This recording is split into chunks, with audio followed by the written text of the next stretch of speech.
Hi, welcome back. This is Kelly Borsheim, and I'm on the second day of painting on this painting. The first day was actually 2 days ago. I had to go visit a friend after a mutual friend died, and seem to be having problems. There's a thunderstorm outside. I don't know if you can hear it or not. I love thunderstorms, but my computer seemed to be a little bit lagging. Anyway, okay, so I had a day to sit with this painting at the house. I wasn't home a lot. I was with that friend. But the thing that bothered me the most, because you've heard me say before, worst first, and that's usually when I approach a painting after having some time away from it, I see what bothers me the most and I go fix that. So what bothered me the most was how cold everything seemed like. So I took some yellow, added it into the light green color that I had used before in the lighter parts of the foliage. And that's what I'm doing, is dabbing in light into the tops of the greenery. And I'm still thinking about that sky. What do I want to do with it? Because it's a little bit too overwhelming, possibly. But again, as I put in the plants in the balcony and stuff, these things will kind of show themselves a little bit. So it may look like I'm working slower than before, but that's because at this point, I pretty much have the general gist of what things are. So now I want to refine the shapes and really study how the flowers look in different positions and try to reproduce that. But also in the back of my mind, I'm thinking, I want these colors to be bouncing around everywhere, and I want to have a little bit of kind of everything in sort of every square inch of the painting. It's not the major goal, to be honest. But it is an idea that I heard many, many years ago, maybe in Texas, and it was that every color that's in the painting should exist in every square inch of the painting. Again, it doesn't have to be as a separate color, because I think I mentioned to you before that when I was trying to darken the orange on the day one painting video, I didn't want to take a black or even a burnt out orange color and make it darker, so I chose instead to use the dark green, the forest green that I had used in the forest before. So that way I was sort of minimizing my palette.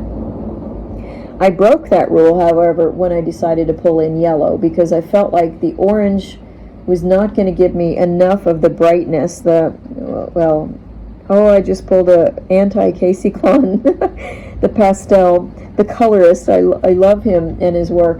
But yeah, brightness is more of a Photoshop thing, just like saturation is.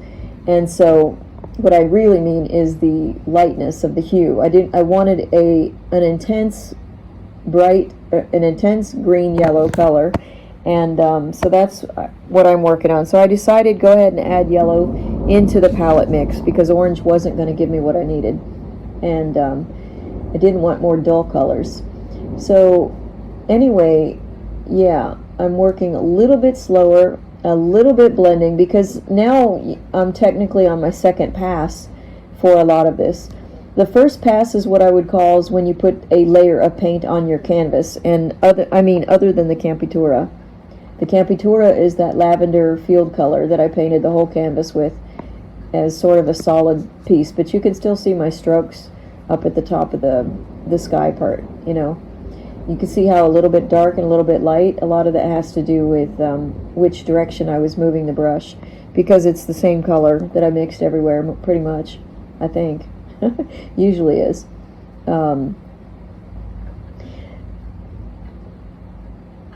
Okay, so my stupid little giggle there was, I was showing you that I just cleaned my water, because I'm going from working on the greens now into working in the architecture.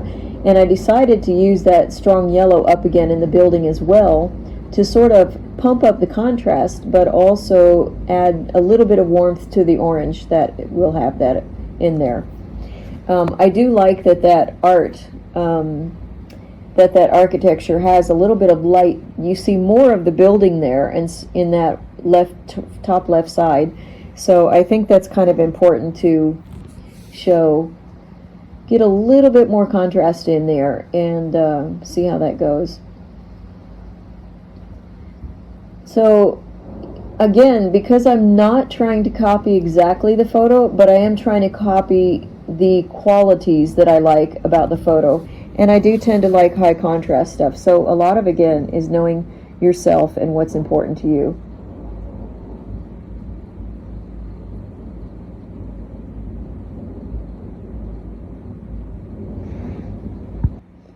You'll see that sometimes here I'm trying to make soft edges. So if I have dry acrylic paint underneath it, which I'm likely to do at this stage because of the painting was done, yesterday, then as I added the white and the yellow color over the top of existing dry paint, I used my finger and I might even use my brush. I can't remember anymore. I just saw it a second ago. But anyway, I use something soft to soften the edge and sort of gradate out, I guess. If I take my finger where the paint is and I wipe it in the direction of where I don't want it to be, then naturally, as I go along with my finger, just as you would with a paintbrush, you're going to have less and less paint as you go along. And if I really feel like I still didn't do it enough, then I will take my brush and kind of rinse it off in the water to get mostly only water on the brush, and then I'll wipe it again at the edge and really just try to use a soft overlap to sort of soften that edge there. Now you see me painting the roof trimming, I guess is what you would call it. And the thing that's really nice in the picture of the Portugal, the actual building, is how those are individual shapes. It's not one solid piece of wood going across. I have been debating on whether or not I want to develop it that far, or if I want to keep the painting loose. Because right now, as I develop contrast into the building, some part of my brain is thinking, oh, I'm developing this too much. I don't want to be quite that tight with stuff. So if I don't want to be tight, I don't know if I want to put those shingles or the roof edging, trimming, whatever it's called. I'm really, really bad with labels, I have to tell you. There. And then, of course, another thing that I'm not doing in the painting yet, but I'm very aware of, is that once that white dries, I'm going to go in and do another layer, passing some color of probably a very fine blue mixed with orange, just to sort of not make it blue or orange, but kind of gray down. Because if you look at the reference photo, the light of hitting the trim on that roof, as it goes behind the plants, or as it goes away from me, or as it gets close to the tile that's on the roof, there's a gradation of tone, and that's what I want, a little movement of tone, so that it feels more dimensional on stuff. Because if you have everything a solid color all the way down across something, you don't get that feeling of a passage of light. Because,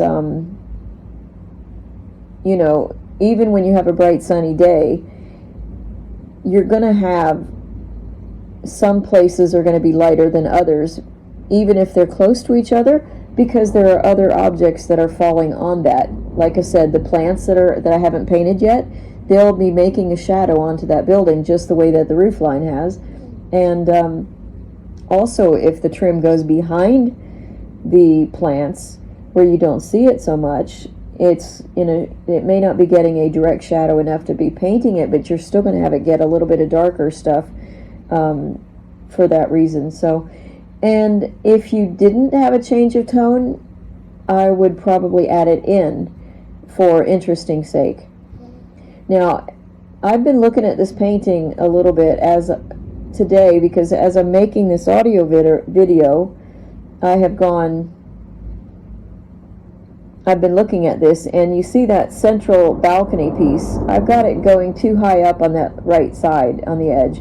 So the next time when I go back to painting, that is going to be lowered on the right side. I feel like the diagonal is not parallel with the other two pieces, and I need that to go lower.